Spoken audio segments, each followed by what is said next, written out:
Hi everyone, this is Nux welcoming you to episode 16 of Mini Logo Evolution. Before we begin, I would like to apologize for the short length of the previous episode, which was on End Circle Entertainment. There just wasn't enough substance to it, even with the few variants of the second logo, and my short rant over the third logo towards the end.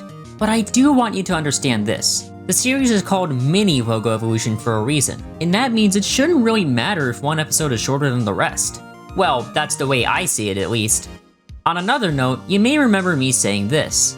This series will be covering smaller companies that are not usually talked about in the logo community. Up to this point, we've actually had quite a few episodes based around companies whose logos have been given a big reputation in the logo community.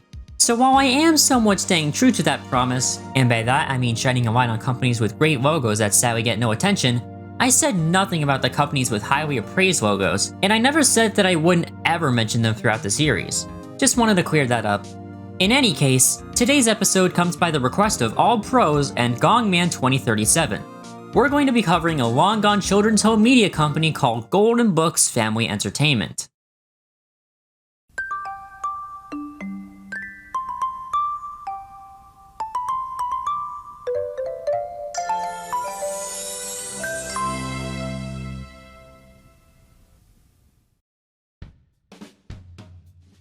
Around mid-1985, children's and family entertainment company, Western Publishing, formed Golden Book Video.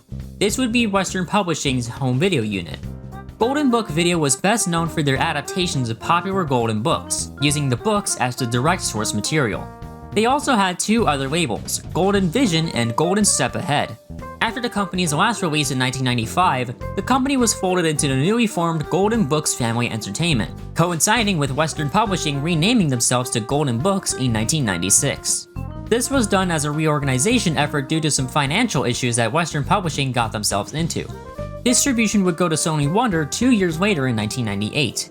As a result of a bankruptcy court auction, Golden Books assets were sold to Classic Media and Random House on August 16th of 2001. Wait, that's actually so close to this video's upload date. Classic Media acquired the film, TV, and home video library, while Random House acquired Golden Books Publishing division. Classic Media would continue releasing the home media catalog through Sony Wonder until 2007, when Sony Wonder was shut down by Sony BMG Music Entertainment. That's a mouthful. And distribution was then handled by Genius Products, also known as...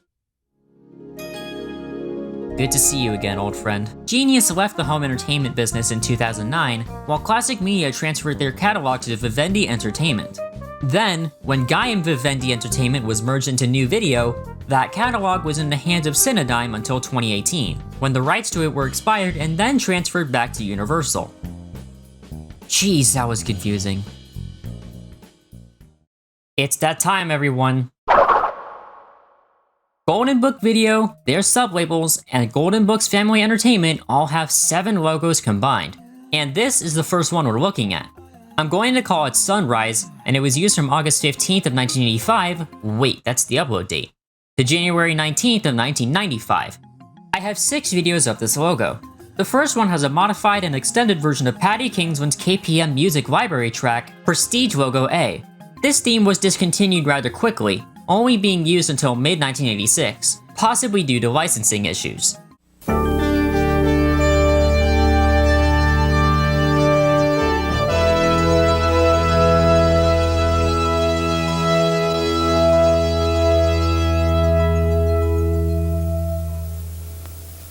The next 2 variants have a more original composition. The latter version has a fade-in.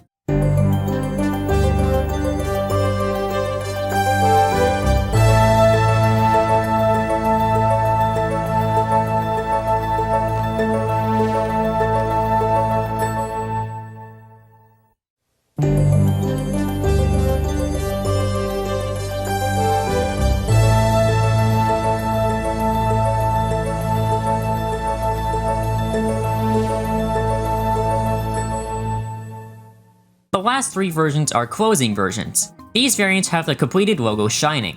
One simply fades,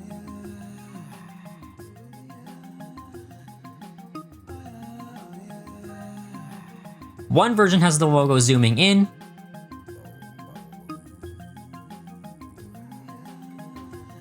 and the last version has the logo spinning towards the screen.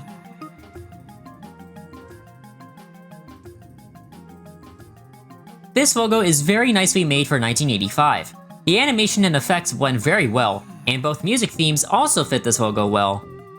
But you know what doesn't fit well? This logo being at the end of tapes with the early version of the previous logo. I'm going to call this logo the Comet, and it was also introduced on August 15th of 1985, but it was retired in 1994.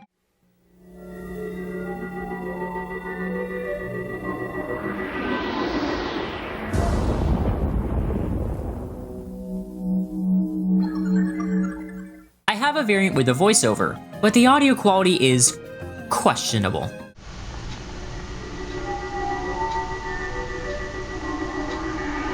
The best in children's entertainment presented by Golden Book Video. I've also discovered a strange variant where the logo is cut off at the end.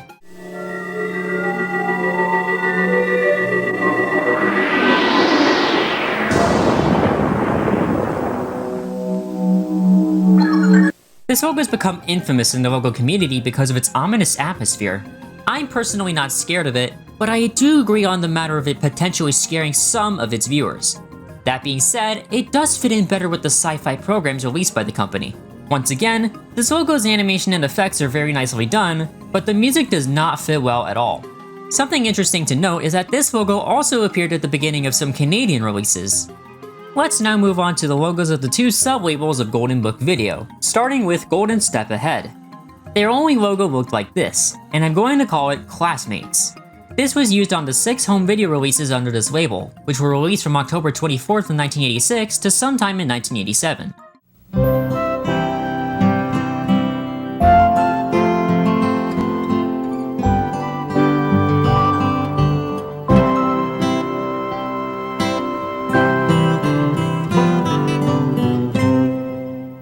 This is a very happy and wholesome logo. The animation is very nice, and the music is beautiful. It's not often I come across a logo as charming as this one. The only other logos like this that I can think of are the logos of CJ E&M, which I might talk about in a future MLE episode. Now let's talk about Golden Vision's logo. It looks like this, and I've called it the word mark. This was in use from 1987 to 1991.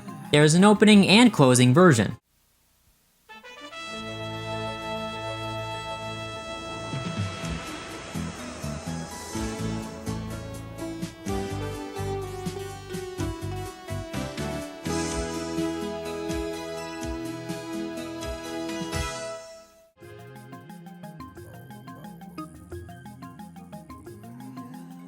I know I joke about the year 1987 a lot, but it genuinely seems to be home to some great works in early CGI. This logo is no different. It's a very nice mix of 2D animation rooted from their first Golden Book logo, and brand new CGI. I'm kind of impressed at how they pulled this off. Finally, we have the 3 logos of Golden Book's Family Entertainment. The first one is this. I'm going to call it the Glow, and it was used from 1996 to 2005.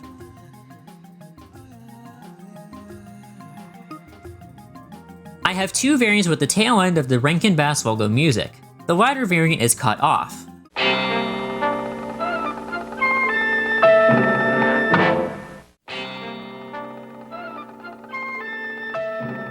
I have a variant seen at the start of a program with added presents text.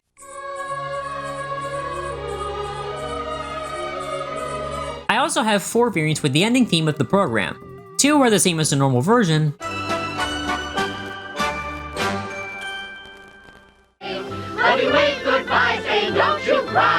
and the other 2 appear alongside a Cinar or cookie jar production notice with additional in association with text and a trademark notice.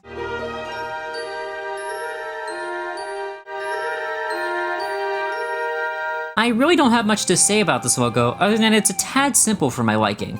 Speaking of simple, the next logo looks like this. I've called it the Reading G, and it was only used on September 2nd of 1997. Despite it being only used for 1 day, it's surprisingly more common than you'd think. And this logo was followed by its immediate successor, the Reading G2. It was used from January 5th of 1998 until sometime in 2008.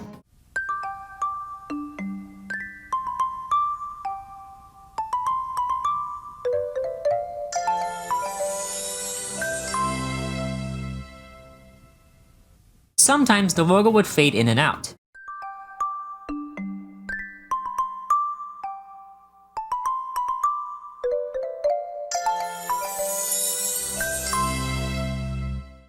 have two shortened versions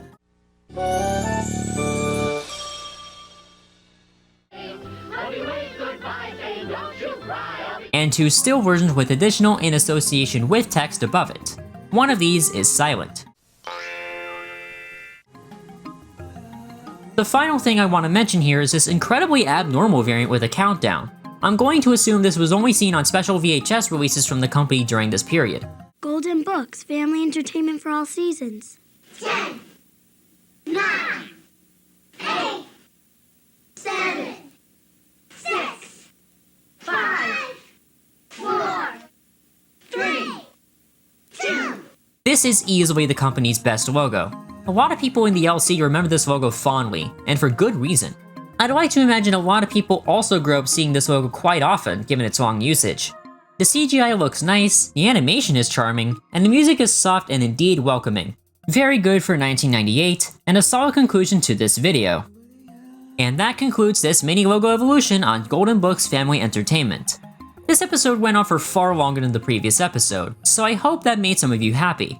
I'm hoping the next episode will at least be halved in length, and you'll see why. Thanks for watching everyone, and I'll see you next time. Stay cool!